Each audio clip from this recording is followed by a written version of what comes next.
পরিবর্তন আসতে চলেছে বাংলাদেশের একাদশে। পাকিস্তানের বিপক্ষে সিরিজের শেষ ম্যাচে একাধিক পরিবর্তন নিয়ে মাঠে নামতে পারে মেহেদী হাসান মিরাজের দল। ওপেনিংয়ে আসতে পারে সৌম্য সরকার, সেই সাথে পেইস ইউনিটেও দেখা যেতে পারে নতুন মুখ। মিরপুরে সিরিজের তৃতীয় ম্যাচে তবে টাইগারদের একাদশ থেকে বাদ পড়তে যাচ্ছে কারা, সেটার বিস্তারিত রিপোর্ট। দীর্ঘ 11 বছর পর ওয়ানডে সিরিজে মাঠে নামে দক্ষিণ এশিয়ার দুই ক্রিকেট শক্তি বাংলাদেশ ও পাকিস্তান। সিরিজের প্রথম ওয়ানডেতে নাহিদ রানার দুর্দান্ত বোলিংয়ের পর তানজিদ তামিমের উড়ন্ত 50-তে 8 উইকেটের বড় জয় পায় স্বাগতিক বাংলাদেশ। তবে পরের ম্যাচেই শক্তভাবে ঘুরে দাঁড়ায় পাকিস্তান। ব্যাটে বলে মাদ সাদাকাতের মুন্সিয়ানায় সিরিজের দ্বিতীয় ম্যাচে ডার্ক ওয়ার্থ লুইস পদ্ধতিতে টাইগারদের 128 রানের বড় ব্যবধানে পরাজিত করে সফরকারীরা। ফলে সিরিজে 1-1 সমতা বিরাজ করায় সিরিজ নির্ধারণী তৃতীয় ম্যাচের গুরুত্ব দুই দলের কাছেই পাহাড় সম।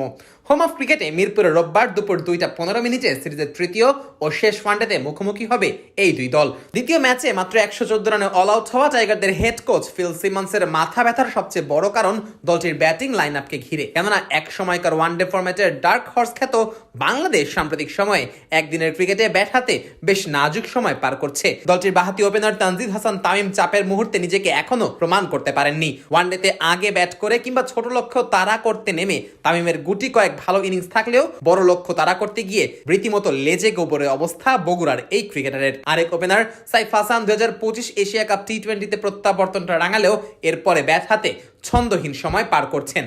ঘরোয়া এবং আন্তর্জাতিক ক্রিকেটে ব্যাট হাতে অধারাবাহিক এই ক্রিকেটার কিছুতেই যেন চেনা ছন্দে ফিরতে পারছেন না। ওয়ানডেতে সবশেষ 5 ইনিংসে 3 বার সিঙ্গেল ডিজিটে আউট হওয়া সাইফের পরিবর্তে রোববার তাই একাদশে যুক্ত হতে পারেন সৌম্য সরকার। অন্যদিকে ব্যাট হাতে টপ অর্ডারে নাজমুল হোসেন শান্তর সময়টাও খুব একটা ভালো যাচ্ছে না। চলমান পাকিস্তান সিরিজের প্রথম ওয়ানডেতে 27 রান করা শান্ত দ্বিতীয় ম্যাচে খুলতে পারেননি রানের খাতা। আর টপ অর্ডারের এমন অধারাবাহিকতায় চিন্তার ভাঁজ কোচ ফিল সিমন্সের কপালে। এদিকে মিডল অর্ডারে লিটন দাস, তাওহিদ হৃদয়ের অধারাবাহিকতাও চিন্তায় ফেলছে বাংলাদেশ দলের টিম ম্যানেজমেন্টকে। আর একদিনের ক্রিকেটে ব্যাট হাতে অধিনায়ক মেহেদী হাসান মিরাজের অফ ফর্ম শুধু দীর্ঘায়িত হচ্ছে। একদিনের ক্রিকেটে সবশেষ 13 ম্যাচে মাত্র একটি অর্ধশতক হাঁকানো মিরাজ এ সময় 6 বার আউট হয়েছেন সিঙ্গেল ডিজিটে। আর ব্যাট হাতে দলনেতার এমন অফ ফর্ম প্রতিনিয়তই ভোগাচ্ছে টাইগারদের। তাই রবিবার সিরিজ নির্ধারণী ম্যাচে স্বাগতিকদের জয় পেতে হলে ব্যাট হাতে দায়িত্ব নিতে হবে দলটির অধিনায়ককে। অন্যদিকে বোলিং এর শেষ দুই ম্যাচে মিরাজ ইতিবাচক পারফরমেন্স দেখালেও শেষ ম্যাচে বল হাতে পেসাররা ছিলেন বেশ খরুচে। প্রথম ম্যাচে দারুণ নৈপুণ্য দেখানো পেসারদের হঠাৎ এমন মলিন পারফরমেন্সে চিন্তিত দলটির পেস বোলিং কোচ শন টেইটো। অন্যদিকে লেগ স্পিনার রিশাদ হোসেন শেষ ম্যাচে 3টি উইকেট শিকার করলেও এলোমেলো লাইন লেন্থে বল ফেলেছিলেন বেশ খরুচে। সব মিলিয়ে ব্যাটে বলে নিজেদের ভুল শুধরে রোববার মাঠে নামতে পারলে ঘরের মাঠে পাকিস্তানের বিপক্ষে সিরিজ জিততে যাচ্ছে টাইগাররা।